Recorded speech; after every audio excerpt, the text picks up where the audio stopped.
For fish merchant Ricky, it's a 4:30 a.m. start every day. The fish he sells here in Plymouth ends up in restaurants across the country. But rising costs means cutting a deal with fishermen and suppliers is getting harder.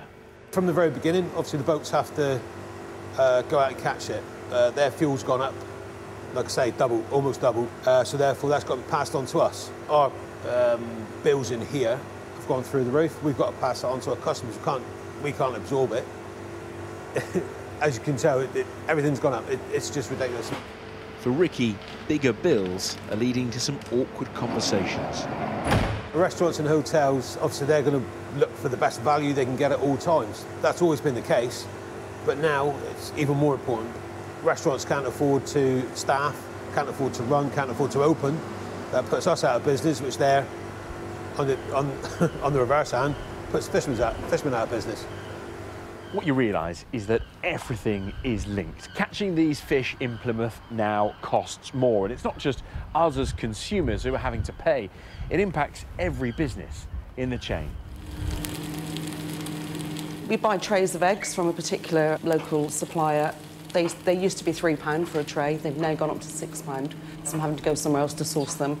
At Cafe Bene, Kerry serves up breakfast, but is yet to pay herself a wage.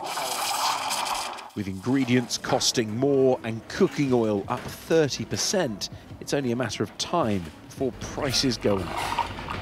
Our breakfast, all-day breakfast is £7. They haven't gone up since we opened the business, so that is something that we need to be looking at. It's trial and error. I'm a bit scared, actually, to be honest, to pass that cost on. So at the moment, I'm sort of keeping it where it is. Why are you scared? Because I don't want people to not come in. I've worked really hard, nearly 2 years, to build this place, and I'm afraid by putting the price up too much, people just will go elsewhere. Businesses in Plymouth are only just starting to recover from the pandemic. And while the government has announced more financial help, cautious consumer spending and rising costs could make for some tough choices. Several people say to me they're going from 9 staff down to 7 just so they don't have to cover the wages. So that's 2 jobs lost, more pressure on the economy. It's just more pressure on everybody all round. Dan Whitehead, Sky News in Plymouth.